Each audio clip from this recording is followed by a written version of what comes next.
La première fois que j'ai vu la technique, c'était dans un reportage dans La France agricole. C'est vrai que j'ai été tout de suite séduit par ça. Je me suis dit, ça c'est un truc fantastique, parce que le foin, il y a une connotation magique et de qualité. Ça sent bon, c'est beau.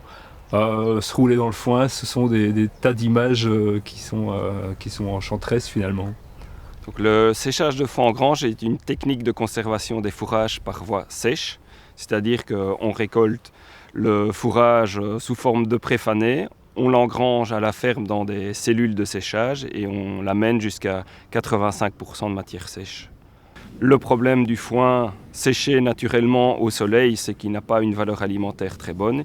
Donc l'intérêt, c'est de pouvoir faucher un fourrage plus jeune, plus précoce, mais l'avoir sous forme de foin. Donc ça, le meilleur des fourrages pour une vache, c'est le foin. Ici, on allie une bonne valeur alimentaire ressemblant à de l'ensilage d'herbe avec la fibrosité d'un foin. Donc, le séchage en grange, il doit se concevoir comme un outil au service d'un système. D'abord au service d'un système d'alimentation. Ça n'aurait pas de sens qu'on stocke du fourrage et qu'on le déshydrate pour distribuer à des vaches en plein été. La base du système, c'est quand même la vache qui pâture. Et le séchage, ça va être le petit plus qui va venir finaliser un peu toute cette démarche.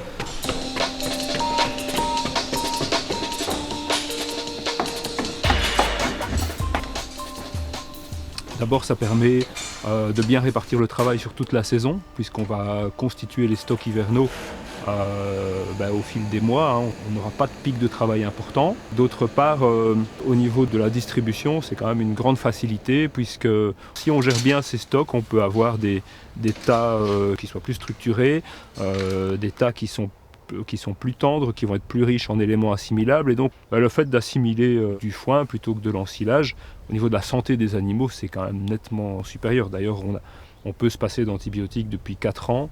Donc voilà, l'avantage, c'est in fine l'économique. Donc il faut investir beaucoup dès la construction, mais après on a des frais de fonctionnement qui sont nettement moindres et qui se rentabilisent bien.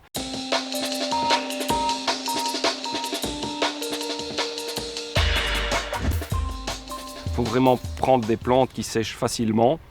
La luzerne, les dactyles, les fétuques, les fléoles sont vraiment les plantes à mettre en avant dans ces prairies temporaires. Au niveau de la technique de récolte, on va découper les coupes selon la capacité de stockage dans les cellules. Donc on ne peut pas faucher 25 hectares en une seule fois. Il faudra découper par 3, 4, 5, 6 hectares et engranger au fil des semaines. Donc là, il faut faucher sans conditionneur, préfaner le plus vite possible et puis charger avec une autochargeuse avec moins de couteaux que la normale et engranger des couches d'1 mètre, 1,5 mètre maximum, une après l'autre. Au niveau du bâtiment, le principe est le suivant. On va faire passer une grande quantité d'air au travers de la masse de fourrage. Et donc, dans la structure du séchoir, on a installé une double toiture, les éternites, et puis en dessous un panneau de bois qui vont constituer des couloirs d'air.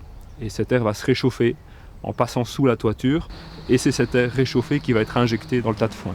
Ce qui fait qu'on va pouvoir en 3-4 jours, en conditions favorables, terminer le séchage qui aura commencé au champ.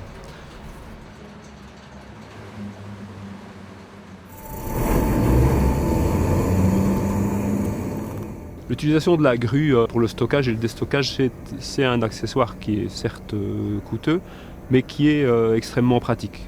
Cette grue, elle va permettre de stocker, mais en même temps, elle va permettre de distribuer pendant l'hiver. Donc on peut se passer de télescopique, on peut se passer de mélangeuse, on peut se passer de tout ce qui constitue habituellement la flotte d'affouragement dans une ferme. Je crois aussi qu'il faut construire un bâtiment spécifique, il faut viser haut. Il faut envisager des cellules de 7 mètres de haut pour avoir un système efficace et suffisamment concentré.